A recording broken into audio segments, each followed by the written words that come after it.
Rasul atau Nabi itu harus memiliki empat sifat. Yaitu yang pertama, harus sidik. Ya. Ya. Harus sidik, itu benar. Jadi seorang Nabi, seorang Rasul itu harus mempunyai sifat benar. Ya. Kemudian yang kedua adalah tabligh. Mohon maaf, yang kedua itu adalah amanah. Tahu amanah? Ya. Amanah itu dapat dipercaya, ya. Jadi tidak mungkin seorang nabi itu bersifat khianat, ya. Pasti amanah, terpercaya, ya. Dan kalau kita melihat Nabi Muhammad SAW, beliau itu terpercaya, ya. Sejak kecilnya, sejak mudanya, orang-orang telah memberikan suatu predikat, suatu gelar, yaitu Al-Amin. Orang yang dapat dipercaya. Bahkan kafilah Arab ketika mau syafar, ya, mau berdagang ke Syam, mereka menitipkan barang berharganya kepada Nabi Muhammad Shallallahu Alaihi Wasallam, ya, karena beliau itu Al-Amin. Yang ketiga adalah tabligh. Tahu tabligh itu apa? Apa itu?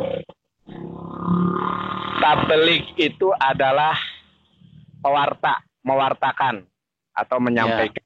Ya. Yang keempat adalah patonah. Patonah itu adalah cerdas. Jadi tidak mungkin ada nabi atau rasul yang bodoh gitu.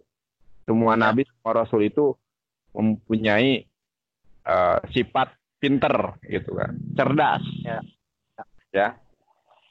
Sekarang aku mau tanya, ya, halo? Ya, saya dengar nih. Iya. Menurut kamu, Yesus itu seorang yang jujur atau tidak? Seorang yang amanah tidak? Seorang yang dapat dipercaya atau tidak? Dari keempat yang aku tadi. Oke, dia memiliki sifat benar apa tidak? Kalau menurut saya, semua itu terpenuhi. Oke, semuanya ya? Ya. Jadi menurut kamu dia itu nggak pernah berbohong, dia itu cerdas, dia itu amanah, dia itu mewartakan kebenaran. Halo? Iya, iya. Ya, menurut kamu bagaimana? Iya, menurut saya semua terpenuhi. Dia itu nggak pernah berbohong. Ya. Ya, dapat dipercaya. Ya. Mewartakan kebenaran. Ya. Berarti kita sepakat ya bahwa Yesus itu tidak pernah berbohong, orang yang benar, dapat dipercaya, dan memiliki kecerdasan. Lalu pertanyaan yang kedua adalah, menurut kamu, apakah Yesus itu Tuhan? Kalau saya dipaksa harus mengatakan singkat ya atau tidak, saya jawab tidak. Kamu tidak percaya kalau Yesus itu Tuhan? Tidak. Tidak percaya? Iya. Berarti Yesus itu menurut kamu bukan Tuhan? Bukan. Benar? Iya. Jadi Yesus itu bukan Tuhan? Ya, karena Bible sendiri tidak pernah mengatakan demikian. Makanya ini yang saya bilang, ada suatu miskomunikasi, makanya terjadi debat kusir. Gitu. Makanya yang mau saya jelaskan dulu, miskomunikasinya itu di mana gitu loh. Jadi Yesus itu menurut kamu bukan Tuhan, bukan pencipta, ya, bukan Rabbul Alamin. Lantas menurut kamu bukan ya? Jadi yang dimaksud dengan Allah itu apa dong? Karena Bible sendiri itu tidak pernah mengatakan demikian gitu loh. Jangan-jangan kamu sudah mu'alaf nih? Enggak, jauh sekali saya dari seperti itu. Bahkan saya tidak mungkin. Jangan-jangan kamu ini dalam sedikit pun saya menjadi Muslim gitu kan. Iya. Aku doain semoga kamu mendapatkan petunjuk Allah Yahdik. Jangan-jangan kamu jadi ini nih, saksi Yehova. Oh, enggak juga. Enggak juga. Tapi kamu sekarang pertanyaan aku masih bingung nih. Kalau ada orang Kristen yang tidak mempercayai Yesus Tuhan. Pertanyaan kedua adalah. Nah, ini kan. Makanya ini kalau seperti ini kita antum menjebak saya. Maksud saya gini loh. Supaya nanti kalau antum upload itu tidak menimbulkan fitnah. Makanya kan izinkan saya menjelaskan dulu gitu loh. Nah, justru ini kamu kan tidak justru ini saya ingin kamu memperjelas. Katamu, kamu tidak percaya ya itu Tuhan. Kamu tidak percaya kalau Yesus itu Rabbul Alamin, pencipta semesta alam. Lalu kamu percaya, memang kan? Kamu percaya begini. Bagaimana mungkin saya mempercayai hal itu, sedangkan hal itu tidak pernah sama sekali dia katakan dalam Bible, gitu loh. Gak pernah Bible itu mengatakan. Bagaimana dengan Yohanes 10 ayat 30 atau kebalik tuh? Bunyinya bagaimana? Aku dan Bapa adalah satu. Oh, itu sama sekali nggak ada kaitannya ke situ. Bahkan di situ kalau antum baca sampai ayat terakhirnya, di situ dikatakan sebagaimana engkau dan aku satu, mereka ada. Jadi kita satu, itu ada itu. Mereka, aku dan engkau satu. Itu sama sekali nggak ada kaitannya ke situ. Ini kejujuran dari seorang Kristen. Aku baru menemukan ada Kristen yang bukan saksi Yehova, akan tetapi berkeyakinan bahwa Yesus itu bukan Tuhan. Ya, jadi kamu itu Kristen, makanya Mesianik. Aku belum belajar banyak tentang Kristen Mesianik ya. Aku baru tahu kalau Mesianik gak percaya bahwa Yesus itu Tuhan. Iya, makanya gini dulu Kang. Makanya jadi ada yang perlu. Nah, ini makanya kan saya mau ngomong dipotong terus ini. Jadi susahnya gitu. Gini loh Kang. Gini Kang ya. Ada sebuah miskomunikasi, ada sebuah kesalahpahaman ya tentang terjemahan dari Alkitab LAI ini. Ya, Alkitab LAI itu menerjemahkan kata kurios atau kata Lord ya di dalam bahasa Inggris itu menjadi kata Tuhan dalam bahasa Indonesia. Nah, ini akhirnya menimbulkan sebuah latah masal ya. Menjadi sebuah kelatahan masal dengan mengatakan Tuhan Yesus. Nah, ini sebuah kelatahan masal menurut saya.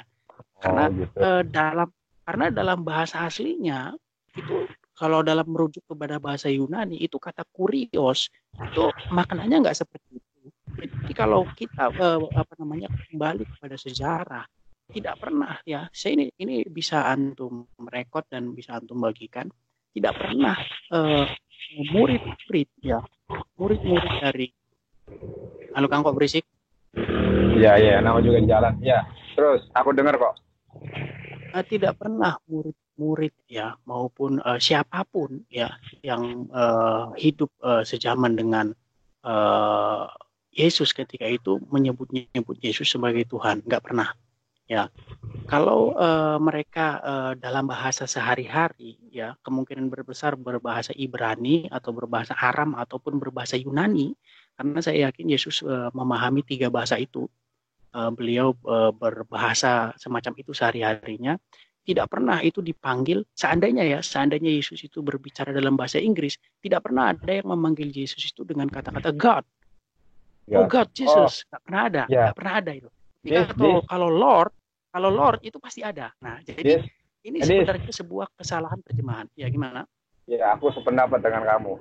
Justru ya, Dis, yang aku lihat di dalam Alkitab, ya, justru tidak pernah ada satupun murid yang menyebut Yesus itu sebagai Theos, itu belum pernah ada. Belum aku temukan. Tidak pernah ada. Justru di dalam ada. Nah, justru di dalam Injil Yohanes pasal 20 ayat ke-17, Yesus itu mengatakan ya, sukai Theos egokai. Apa artinya tahu? Di Yohanes berapa itu? Yohanes pasal 20 ayat ke-17. Yesus mengatakan sukai dalam bahasa Yunani ya. Sukai Theos egokai. Ayat Injil Yohanes pasal 20 ayat ke-17 ya. Pada diksi yang terakhir. Injil Yohanes pasal 20 ayat ke-17. Diksi yang terakhir loh ya. Aku akan pergi kepada. Sudah ketemu belum? Masa aku lebih hebat daripada kamu sih bahasa Yunaninya? Sekarang akan kepada. Ya, coba di situ. My God and your God. Kalau bahasa Yunaninya kan di situ disebutkan sukai. Ya, sukai Theos egokai. Artinya itu aku akan pergi kepada Tuhanku dan Tuhan. Ya, Tuhanku, Tuhanmu, ya kan. Ya, Nah, ya, tidak disebut kurios di situ. God itu betul adalah sekali. Betul Theos. Nah, sekali. Betul sementara sekali. Makanya nah, makanya Edis, makanya aku tadi aku setuju nih. Dis, tar dulu. Di dalam Injil Yohanes pasal 13 ayat ke-13, di situ disebutkan kurios, bukan Theos loh ya. Jadi orang Kristen itu memang salah memahami Alkitab. Tapi aku bertanya-tanya, Dis. Katanya mereka itu dipenuhi oleh Roh Kudus, dibimbing oleh Roh Kudus sebagaimana yang dijanjikan Yesus. Kenapa tidak memahami ya bahwa Yesus itu bukan Tuhan? Karena tentunya Roh Kudus memberikan pengajaran bahwa Yesus itu bukan Tuhan sebagaimana ayat yang telah kita jelaskan ya, yang telah kita bahas. Injil Yohanes pasal 20. Justru mereka terpaku kepada terjemahan. Ini bagaimana menurutmu? Ya, makanya kasih saya kesempatan bicara. Ya. Bagaimana ini? Kang ya. Ini Kang ya. Saya sedikit, makanya kasih saya waktu ngomong, jangan dipotong ya. Saya tahun 2013 itu sudah mulai mempelajari ya sampai detik ini, sehingga saya itu mempunyai satu kesimpulan begini, bahwa 98%, ingat ya, 98% orang beragama itu cuma taklid buta. Bayangkan 98%. Ya, bayangkan 98% angkanya itu menurut keyakinan saya. Jadi hanya 2% orang yang benar-benar ngerti. Nah, makanya saya katakan, kalau antum mengatakan pendapat umum, ya pendapat umum itu salah. Karena menurut saya orang beragama di dunia ini, mau itu agama apapun ya, mau Hindu, Islam, Kristen, agama apapun, itu 98% orangnya itu hanya taklid. Jadi kalau antum katakan kenapa mereka mengatakan Tuhan Yesus, ya itu yang saya sebutkan latah karena terjemahan bahasa Indonesia.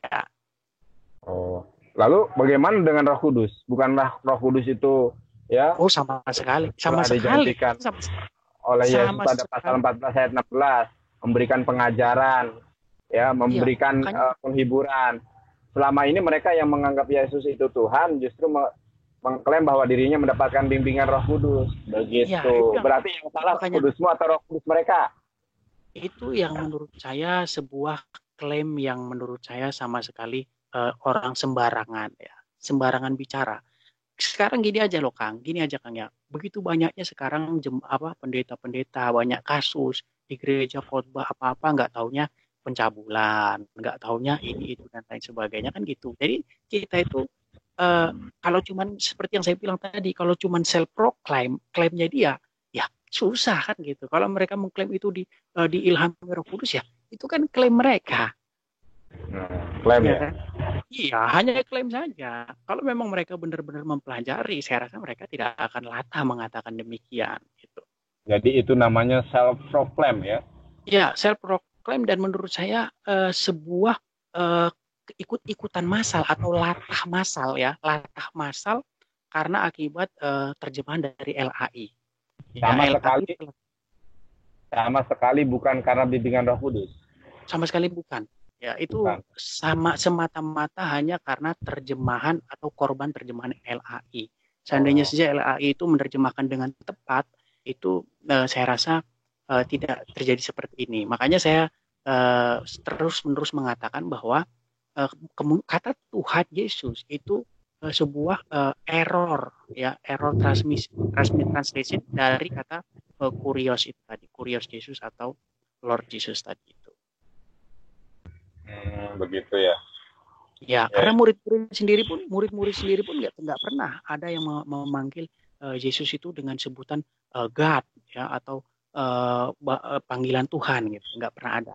Yang manggil Tuan ya, Tuan atau Kurios dalam bahasa Yunani, maupun Adon dalam bahasa Ibrani, maupun Maran ya dalam bahasa Aramnya. Oh gitu. Jadi Alkitab yang kamu pakai Alkitab terjemahan mana? Masih lain.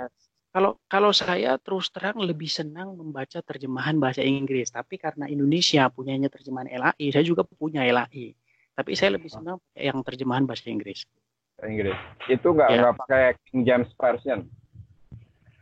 Bahasa Inggris ada macam-macam, ada NIV ya, ada King James Version. Tapi kalau yang sekarang saya lebih suka dengan NIV, New International Version, ya, New International Version, ya. Bukan NRV, New Revised Version, bukan? Bukan. Ya, ada juga kamu nggak pakai itu maksudnya? Kan ada NRP juga. Iya banyak sekarang. Kalau sekarang udah ada website-nya, nggak perlu susah-susah kan. Ada Bible Hub ya, Bible Hub itu yang semua terjemahan ada dan kita bisa mencari terjemahan yang paling tepat gitu. Begitu ya. Harus hebat bahasa Inggris dong. Ya harus belajar sambil belajar. Ya. Ngomong-ngomong kamu lengkap ayat itunya ya. Alatnya lengkap nih kamu. Sebelumnya kan saya memang suka bikin konten maksudnya konten lagu-lagu gitu, bikin cover lagu ya. Oh gitu ya ini bagus nih pakai Skype nih ya, makanya saya bilang tadi coba pakai tampilin muka gitu. Nanti gini aja, nanti Pak Ustadz tunggu di rumah, nanti kalau sampai rumah saya angkat satu tema itu. Was Quran error plagiarism. Nah itu tema saya. Satu-satunya tema saya yang abadi itu. Kayaknya ini detik-detik kamu mualaf deh, insya Allah ya.